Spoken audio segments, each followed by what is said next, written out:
Sabi nila, ang buhay daw ay parang dagat. Pabago-bago, tahimik isang sandali, mapanganib sa susunod.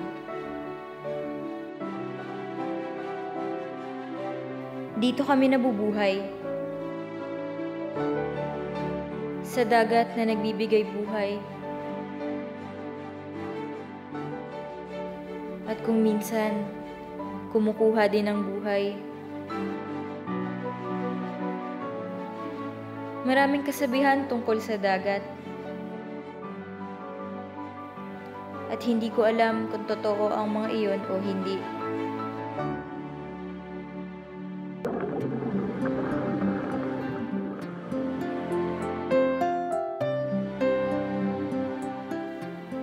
Ang alam ko lang, ang dagat ay buhay para sa amin.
Marami tayong mabibenta ngayon, kuya. Mabait si Ombo Dulaot sa atin. Siguro alam niya kailangan natin ng pambili ng motor. Panigurado nito, matutuwa si Ate Alima sa atin. Madami tayong nakuha. Siguro, kung hahayaan niyo akong sumama sa inyo sa ilalim, mas madami tayong mauuwi ngayon. Sabi na nga boy, singit na naman yan eh. Ay, nako. Bata ka pa. 7 taong gulang ka pa lang. Baka hindi mo pa kaya. Bakit si ate? 12 pa lang siya, pinasama ko na sa inyo. Ay naku. Kapag 12 taong ka na, isasama na rin kita. Huwag kang mag-alala. Kuya? Ah, Parang maaga pa naman eh. Kaya pa isang sisid. sige.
araw sa inyo! Oh, sumagot ka naman, kinakausap ka eh. Brad, pagpasensya mo na yung kasama ko, mainitin ang ulo niyan eh. Napansin ko, maganda yung mga nahuli nyo malalaki. Alam nyo namang bawal mamana dito na may tangke Oh, daan-daan ka ng pagsasalita mo ha. Baka di mo kilala kausap ko. Ano? Huwag kang mag-alala. Sa susunod, doon kami pupunta kung saan pwede mag-spear fishing. Nakita ko kanina yung ginagawa mo.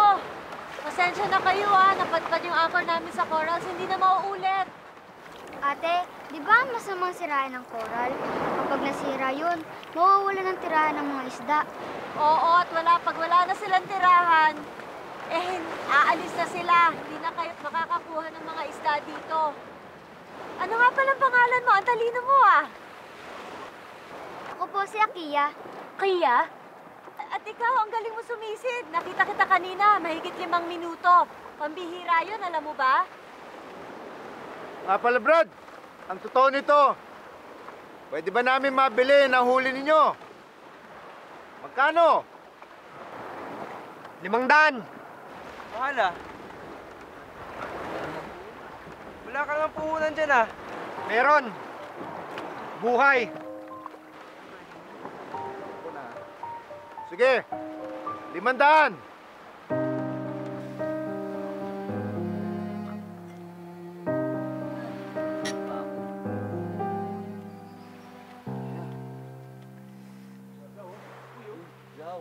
Uy, Badyaw!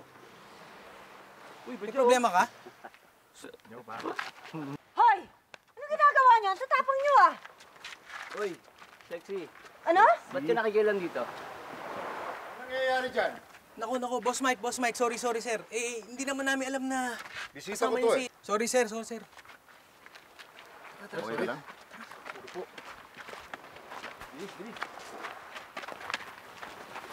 Bilib naman ako sa'yo. Tinignan mo lang umalis na kagad. Okay lang ba kayo?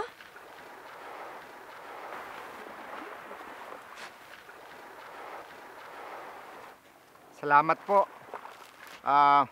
Sa susunod na guluhin kayo ng mga yon, dumirekta na kayo sa akin, doon sa Kapitolyo. Pamangkin ako ni Gob. Akong bahala sa inyo. Salamat po. Nakita kasi namin kanina kung gaano kayo kagaling manisid, tsaka pumana. Pwede ba kayo makuha ang guide? Nasisira ang coral sa pamamana ninyo. Kaya nga mas makakasiguro kayo na hindi namin masisira ang kapaligiran ninyo. Itong kalikasan na ito. Pag-iisipan ko. Sige, kayong bahala. Pero dadaan kami bukas sa lugar ninyo Salamat nga pala.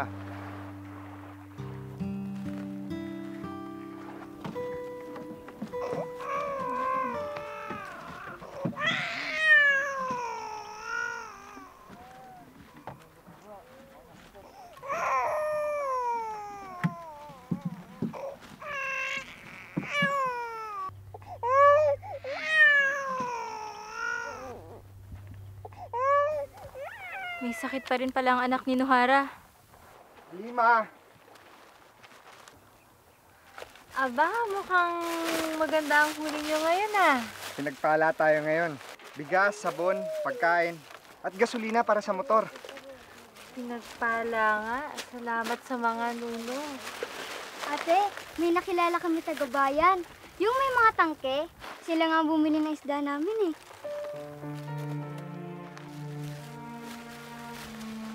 Sige na.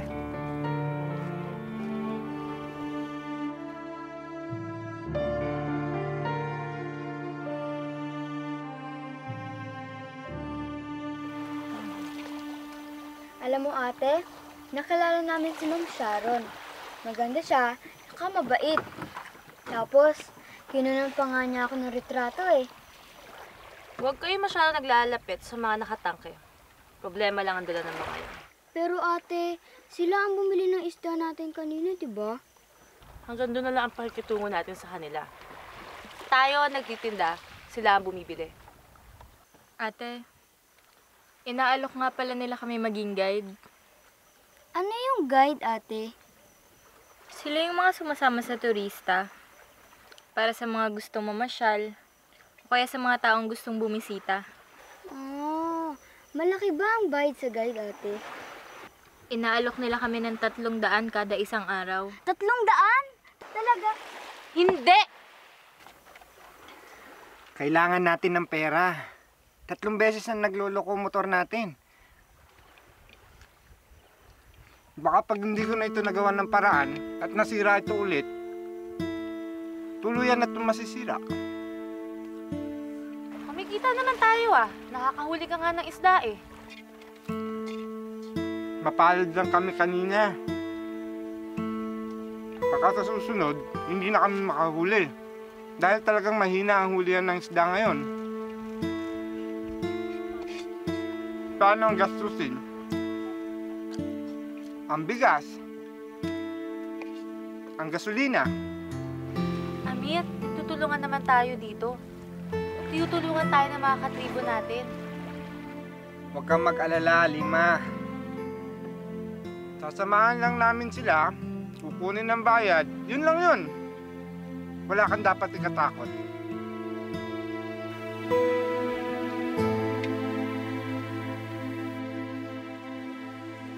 Lalim yan. Ano problema? Naisip ko lang yung dalagitang badyaw. Bakit? What about yung mga dalagitang badyaw? Gusto ko sanang tulungan pag-aralin.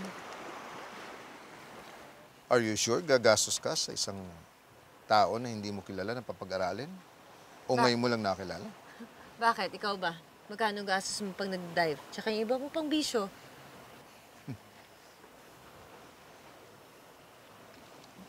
Well,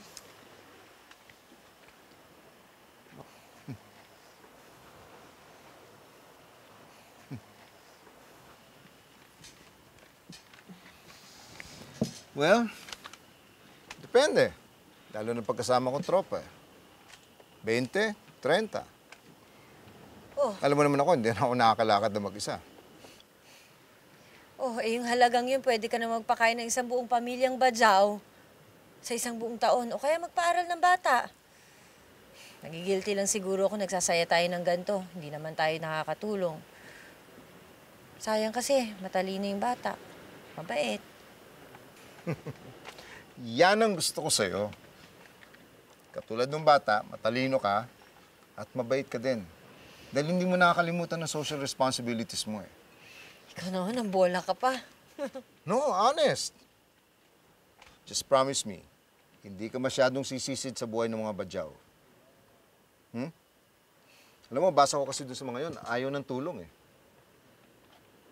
And no matter how good your intentions are, hindi ka makakatulong sa mga taong ayaw magpatulong. Tama? Tagay na lang natin yan.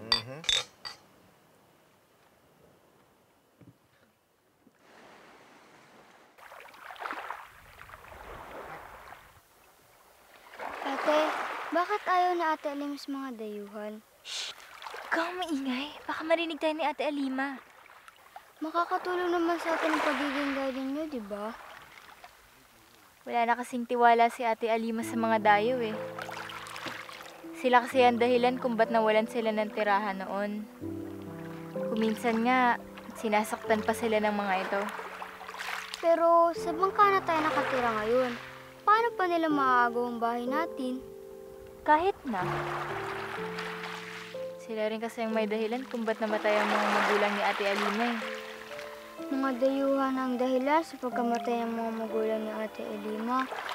Pero ako mismo ang dahilan sa pagkamatay ni Ina. Hoy, ilang beses ko ba sasabihin na wag mo nang iisipin yan? Pero namatay siya nung isinilang ako, di ba? Ibig sabihin... Walang sumisisi sa'yo sa pagkamatay ni Ina. Hindi si Ama. Hindi ako.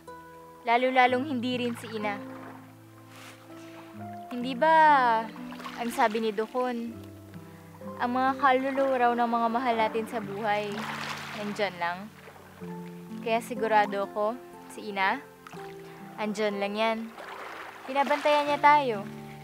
At malulungkot yon kapag nakikita ka niyang sinisisi mo ang sarili mo sa pagkamatay niya. Mabuti ka pa. Nakita mo si Ina. Nakasama mo siya. Ate, kwentuhan mo nga ako ulit tungkol kay Ina. Ang naalala ko lang tungkol kay Ina, ang tinig niya. Napakaganda ng tinig ng ating ina. Kuminsan nga, hinahaplos-haplos pa niya ang buhok ko bago matulog eh.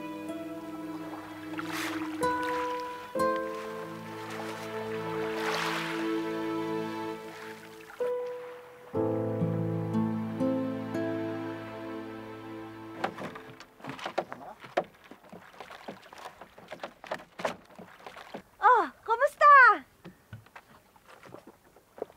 Magandang araw sa iyo. Magandang umaga rin ho. Tinatanggap ko na ho yung alok ninyo. Mabuti. Salamat. Maraming salamat. Pero sa isang kondisyon ho sana. Pwede ho bang ako ang masusunod habang kasama ko kayo? At kung ano ho ang sasabihin ko, sana ho ay yun ho ang susundin ninyo. Walang problema. Kailan tayo pwede magsimula? Ngayon na ho. Sige ba? Luluwa, Akiya. Eto na lang dive boat na tong gamitin natin. Pwede ho bang doon na lang kami sa aming bangka? Sige. Tara na. Alima, mauna na kami.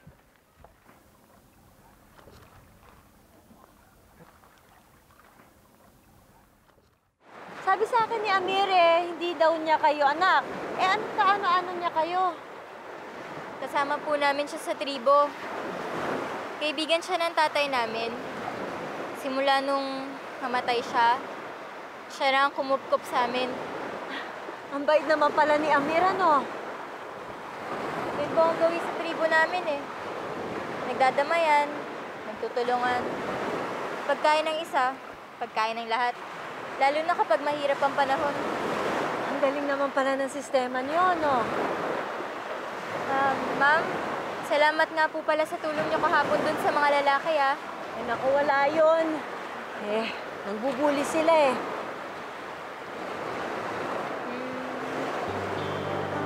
Bakit nga pala si Amir hindi nalaban doon sa mga lalaki? Yun po ang gawin ng Badyaw. Hindi po kami marunong makipaglaban. Kapag may mga kaaway, tumatakbo kami. Kapag may panganib, lumalayo kami. Positive society pala kayo. Magandang pamamaraan pero hindi ako sang-ayon. Pero maganda. Bakit naman po? Hindi ka naman pwedeng umiwas at tumakbo na lang parate. Siyempre, kung may pangarap ka, kailangan din naman minsan lumaban ka kung gusto mo makuha yon, di ba? Ikaw ba? Ano bang pangarap mo? Gusto niya pong makapag-aral. Akiya, totoo naman di ba ate? Yun ang sabi mo sa akin noon. Alam mo, madami akong kaibigan na pwedeng tumulong sa iyo sa pag-aaral. Pwede ka mag-apply ng athletic scholarship sa Maynila. Ano po yung athletics scholarship? Yung makakapag-aral siya kapalit ng paglangoy niya. Lalangoy lang? Pwede na makapag-aral? Ate, kayang-kaya mo yun. Hindi pwede. Hindi ko kayang iwan ang tribo, lalo na ikaw.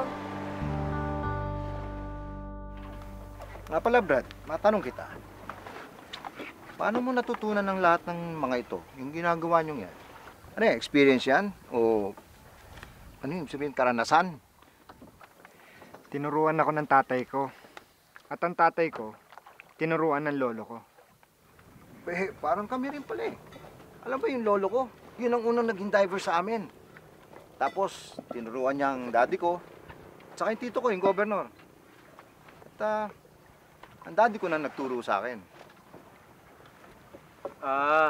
Pero syempre ibang diving nun, ibang diving ngayon, di ba? Oo. Ang laki na ng pagbabago. Kita mo mga instrumento ngayon. Ibang-iba na, bagong-bago na. Nag-i-improve. Hindi sa Badyaw. Kami, kung ano ang pamamaraan ng mga ninuno namin noon, Ganon din ang pamamaraan ko ngayon sa pagsisid. Overfishing talaga ang naging problema dito. Inuubos ng mga tao ang mga isda sa paligid. Kaya ngayon, kailangan na nating alagaan para maparami natin uli. Kung isda ang gusto nyo, malawak ang palengke sa syudad. Bakit hindi kayo doon mamili ng isda? Siya nga pala, Amir. Paano mo nga pala nilalabanan ng decompression pagka dumadive ka ng malalim?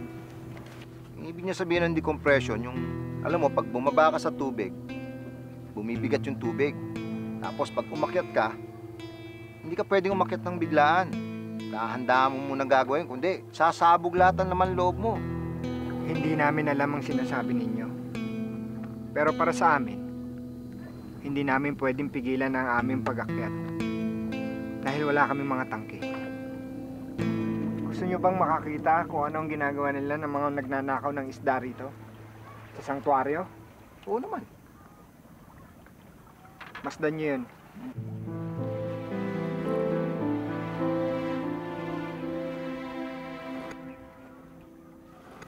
Ano?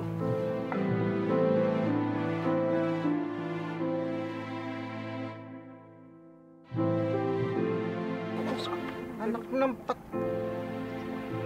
Ba't hindi niyo sinusumbong yung ganyan sa bantay dagat? Hindi sa aming mga badyaw. Walang makikinig sa amin.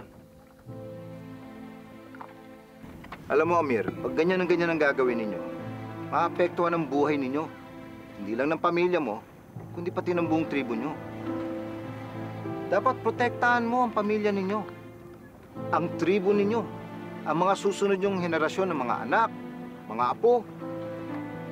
Magsumbong kayo.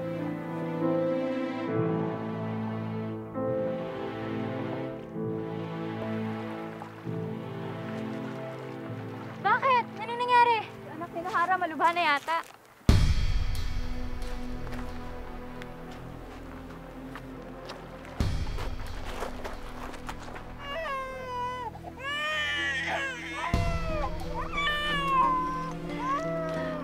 Pwede namin dalhin yung bata sa ospital.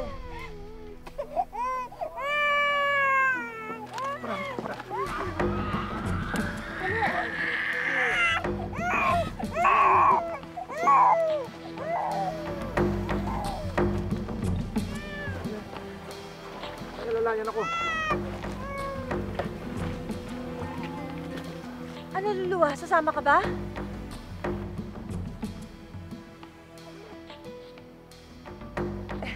Amir, halika na.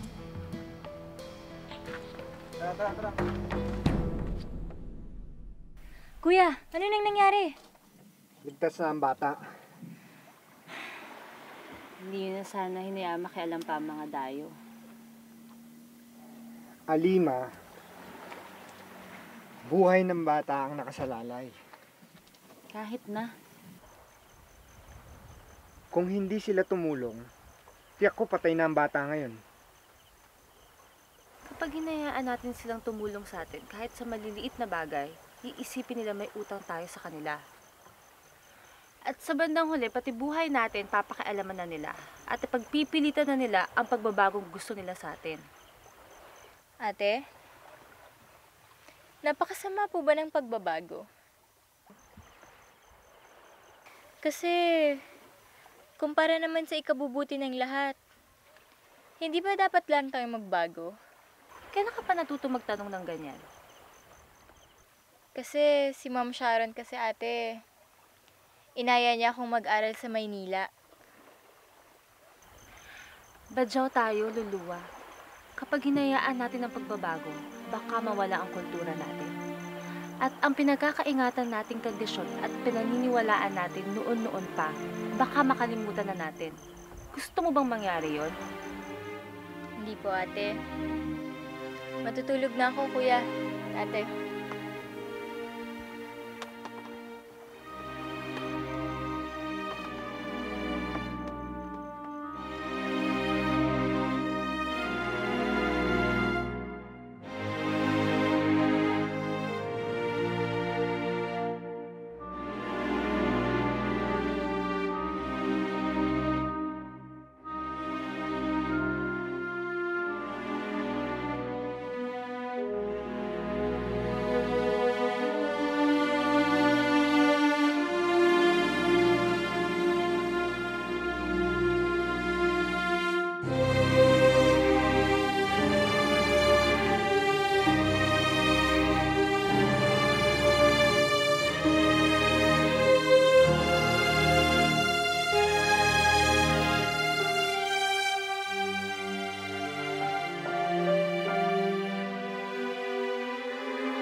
Amir!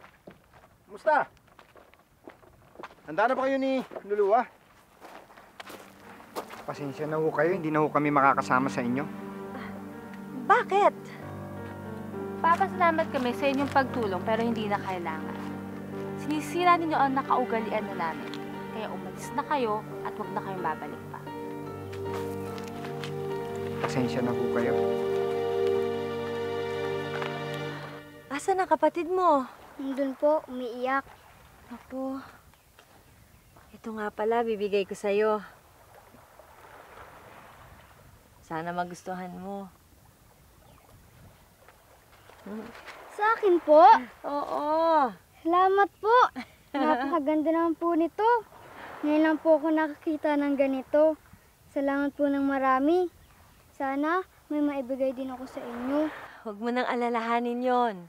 Ang importante, alagaan mo yung sarili mo. At saka yung ate mo, ha?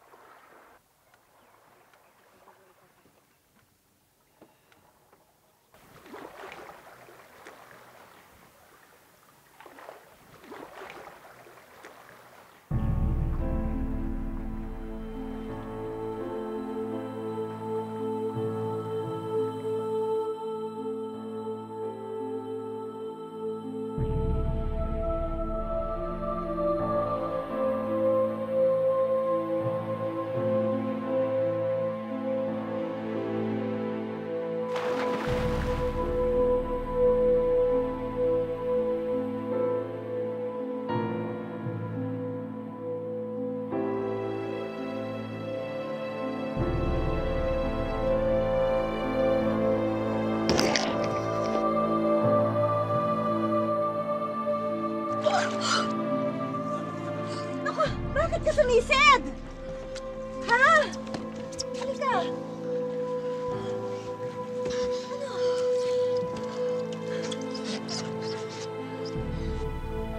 Para sa inyo po ito. Ito lang po ang kaya ko ibigay. Salamat. Masama ba pakiramdam mo? Akiya! Akiya! Akiya! Akiya! Akiya!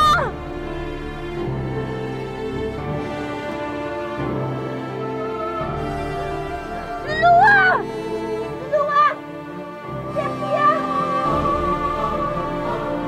Akiya! Akiya?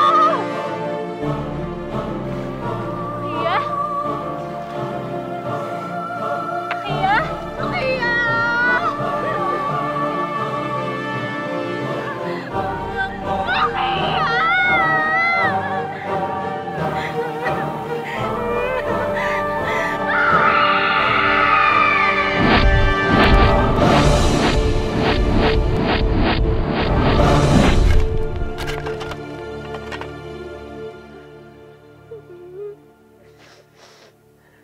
Kinalulungkot kong nangyari, Luluwa. Tinatanggap ko na po ang alok niyo. Gusto ko na mag-aaral sa Maynila. Ano? Anong pinagsasabi mo, Luluwa? Wala nang kapatid ko, ate. Kinamatay na ang ama ko. Aksidente ang nangyari kasama yun sa pamumuhay natin. Ate, panahon na para baguhin natin ang buhay natin. Unti-unti nang namamatay ang mga katribo natin dahil sa mga kinagawian nating pamumuhay. Makasarili ka! Gusto mo iwan ng mga kalahi natin para habulin ang pangarap mo? Ate, hindi! Hindi ko to ginagawa para sa sarili ko. Ginagawa ko to para sa mga katribo natin. Ayoko nang magaya sila kay Akiya. Amir, pagsabihan mo nga tong batang to, sabihin mo sa kanya, Amir, na mali siya. Sabihin mo sa kanya, mali siya.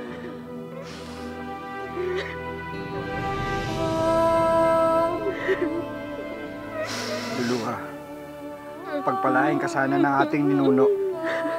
Mag-iingat ka. Papayag ka, Amir? Bakit?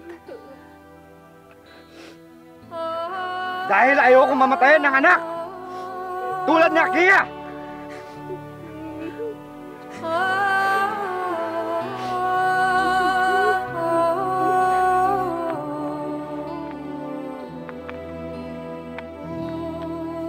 Katulad ng sinabi ko sa iyo, Amir, makakapagsimula ka na bukas sa Bantay Dagat. At saka ang papeles mo, pinayos ko na sa tito ko. Wala ka na dapat alalahanin pa. Sakaling mangangailangan ka ng anuman, alam mo naman ang numero ko. Maraming salamat po, sir. Salamat po talaga. Wala nga naman. Ano, Luluwa? Handa ka na ba?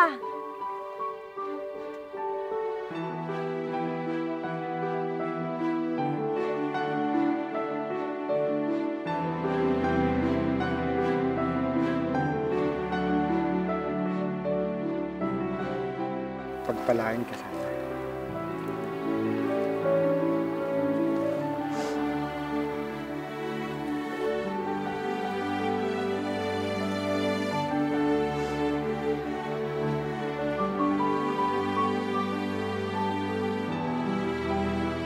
Ang buhay ay parang dagat. Pabago-bago.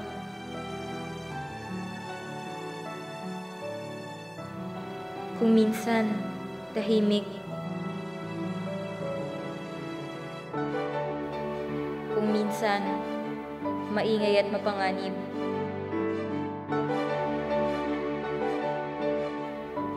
Ngunit naiintindihan ko na ngayon na kailangan sa buhay ang pagbabago upang umunlad at magtagumpay sa dagat ng buhay.